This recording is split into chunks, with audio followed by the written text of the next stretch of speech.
think I just made a mess in my nanopants. Can I borrow your nanopants, Sips? No, I think these ones are they're being used at the moment, actually. So you can't. being used. Get your hands off of my nano pants, mother trucker. I'll trade you my chaps, my leather chaps. No, I don't want your leather chaps, Shin. Get your stinking leather chaps away from me, okay? I don't want your leather chaps. I don't want anything to do with your leather chaps. Jeez. How many times do I got to tell you? What was the power situation for the filler? I can't even remember now. Got to fly over here and check now. We used an energy link, didn't we? Ring. To That's right. Yeah, I think we fed it in from here, and it's been severed since. Oh, that's right. Okay, we're gonna have to fix up that hole too. Got to fix up that maintenance hatch hole thing. Oh yeah, here it is. Here it is. Do I have cables for this? I'll just run it from here. It's fine. Oh, actually, I'll run it from. I think I'm going to tidy up after I finish the factory. I'm going to tidy up the tower of power. Oh yeah. And just take another look at what we're doing, because the quarry isn't up and running at the moment because the energy link isn't there, and there's a bunch of other stuff that we need to fix. In terms of, just because... A bunch of other because we're not getting materials at the moment. We're not getting raw materials. We're not getting any power. I think we're running out of lava. The lava situation at the lava generator is looking pretty grim. And the infinite lava system that we had set up to pipe lava back from the nether doesn't even seem to be working. I mean, the buckets are just vanishing for some reason. I blame you for that, Shin. I think we're being sabotaged, though, at the same time. Yeah. I've been saying it since the start, Shin. I don't mind admitting to you, I think somebody is out to get us. I don't know who. And in some ways, I don't care who either. But there is definitely someone out there, at least one person out there in the world. And that's all I'm going to say. Yeah. I think it's probably Lewis. Yeah, it's got to be. No. Yeah, good.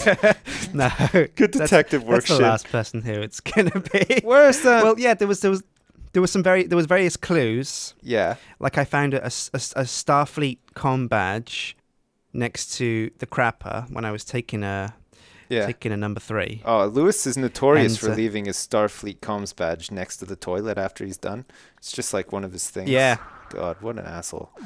Jesus. One time I was in the bathroom and he'd left it there, and I just picked it up and I tapped it, because you tap it to get it to talk, and I said one poo to beam up, and then I just beamed it right out of your ass. My God. That would be amazing. Yeah. Imagine you could just warp shits out of your ass instead of like pushing them out. Because like that gets tiring. That's how they do it. God. That's how they do it in the future. Just warp it out, Scotty. One to beam up. If you know what I mean. That would be and great. They just that's what they do when they board Klingon ships as well. They just instantly teleport. That's how they poop. send their scouts out first. They just teleport like a couple of turds onto the ship to see what the reaction is, and then if they're met with like ferocious anger, they know that there's Klingons aboard, and then they just send the red shirts over to mop up. God damn. What a tactic. Can you imagine if there were like super sharpshooter transport technicians like Scotty who could actually teleport like your poop into like the throat, like the lungs of the enemy, and so you could suffocate them with poop? Just by... Yeah. Isn't that a really good idea? Why didn't they just do that? Why didn't all spaceships in Star Trek just have big kind of glass tanks of water, and anytime they run into any kind of enemy, they just transport like all the water onto their ship, and then they just drown? Well, I think the reason they don't do that is because it would be cheating. Actually, I'm pretty sure that there's a passage in the Starfleet manual about using poo to kill your foes with. I think that's where they draw the line. Oh, yeah, they're pretty serious. It's against the intergalactic code. That's right. It's like rules of first contact: do not teleport feces into the new race's throats. That's a bad start to relations. Exactly, Shin. Exactly. I mean, Starfleet have thought of everything, basically. It's sort of like the Geneva Convention on Earth, but Starfleet have put together their own sort of conventions to say what is and what isn't acceptable during times of intergalactic war. And obviously suffocating somebody with turds that you teleport into their lungs is not the way for any noble spacefarer to go. And therefore it's a clear breach of Starfleet regulations. And I think actually you should be shot, Shin. shot right in the dick. You should be Me? shot Hey, right in. I'm not suggesting Somebody this. should shoot you directly in your dick hole. So there you go, you son of a bitch. I'm just saying. My God, Sips, Shin, if it was you work possible. quicker than the filler. How have you done this? Look at this. I know. I'm a seasoned builder, Sips. Make the walls one higher though. I think they need to be 5. Oh no, they're 5 high. Oh, it's no, not. that's fine. It's 5 high is fine. It's not done yet. That's just the first level. Yeah. I'm going up another level. We need to make a really big sign. We need to make a sign that rivals the Honeydew Ink. Why is it? That's such a long name, isn't it, Shin? Honeydew Ink. They should just shorten it. They should just call it Honeydink. That would be better. Honeydink. Honeydink. Honeydink. It's like Honeydew Honey, Ink. I Shrunk the Factory. Honey, I Shrunk my dink. Oh, that's what we should do. When we steal the factory, we should just replace it with like a tiny little 4x4 factory, and we'll just leave a sign, Honey, I Shrunk the Factory. And then they'll be like, SipsCo. Just put a little sign that says, whoops, did I do that? And just see what they say. That'd be great. Oh, God. Just leave them like a bag of cosmetics as well, like some lip gloss and eyeliner. They would love that, yeah. And I don't know. Some women's underpants as well, because that's what they wear, obviously, over there at that factory. Yeah. The finest. Yeah, they do. Finest women's undergarments. I found the wardrobe, yeah. Where's the energy link, Shin? It's back at the compound. I took it over because we were gonna, shift operations over there. But fudge! Look at this. Look, I gotta fly all the way over here now to get this energy link. There's fire forming in front of me. I'm flying so fast and furiously. Holy shit! I'm Don't raging. go too fast, Sips. You'll go back in time. There's bugs and stuff getting caught in between my teeth because my mouth is wide open. Oh God, man, it's gonna take me forever to get over here. That's okay. Do you think you could? Do you think you could go? Do you think you could go quick enough in Minecraft to actually go back in time? Yeah, well, like Superman. You have to slingshot around the sun, though. That's the main thing, Shin. So you first need to overcome the ceiling limitation of the world so that you can get into outer space. No. Get to the sun. The roof limit has been raised recently. What? Like in a patch, like a while ago, actually. To sun levels? Can you actually? Yeah, you can actually go to the sun. Yeah, you can go to the sun. Really? Yeah, I've been there. I got a great tan. Yeah? What? Yeah. What did you do while you were there besides get a tan? Well, you can only do it in Tekkit because you need to wear factor 5 million suntan lotion, sunscreen. Oh, crap. So you don't get burned. Yeah. Which is key. But yeah, I read a book. I listened to some Beethoven. I love listening to Beethoven while I'm sunbathing. And yeah. Was that like the dog from the movies, just like singing Christmas songs? Is that what you listen to? Yeah. Yeah, it was the actual dog came with me. I rubbed him Beethoven. up with factor 5 million. Oh yeah, suntan lotion. Factor 5 million. Yeah.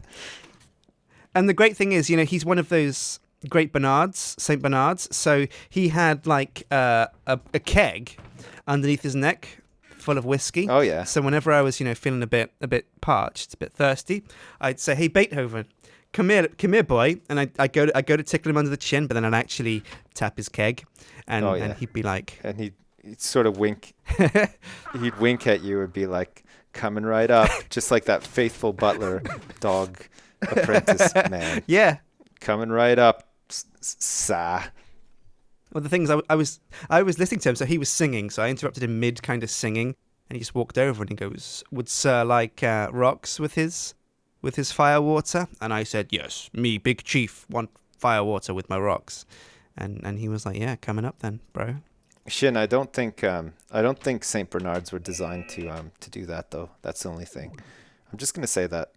Just gonna put it out there, because actually a Saint Bernard is meant to have a keg around his neck, but what he's supposed to do is actually deliver cold syrup to people who are lost in an avalanche, like out in the mountains. That's their only cold syrup. Yeah. So like if you've got a cold, wow. You're stranded out at that movie where the guy falls in the canyon, has to like cut his arm off. He could use Saint Bernard there, I think. Cliffhanger. Saint Bernard came down with some cold syrup, and gave him a bit of Dimetap. He would have been fine. Robitussin. Nice.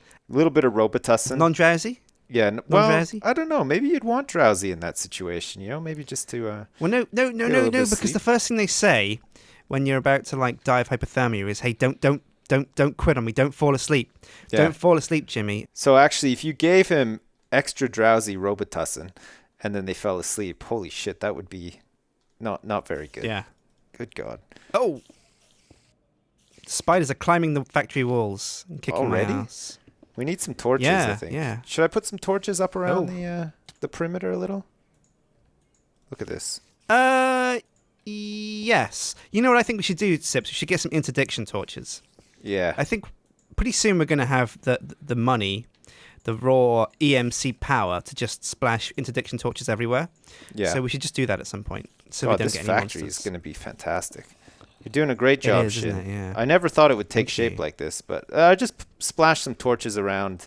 I don't know if that's going to do it, but you know what? If it doesn't work, Shin, just call my lawyer. See if I care. You know what I mean? Hey. You know what I mean? I'll call my lawyer. My lawyer is actually. What are you going to call him? Hey. I'm gonna call him Russell Crowe because my lawyer is actually Russell Crowe from Gladiator. Oh yeah. Not the Russell Crowe who acts.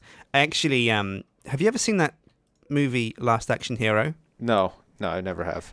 Well, who's in there's it? a special ticket, right? The golden ticket. Oh, yeah. Sylvester Stallone, Sharon Stone. Oh yeah, I Martin know Luther this King. one. The one with the special ticket. Yeah.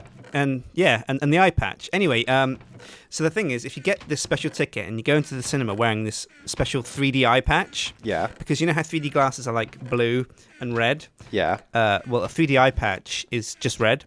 And when you're wearing this, you can actually go into the movie. And I went into the movie and I said, hey, Russell Crowe from Gladiator.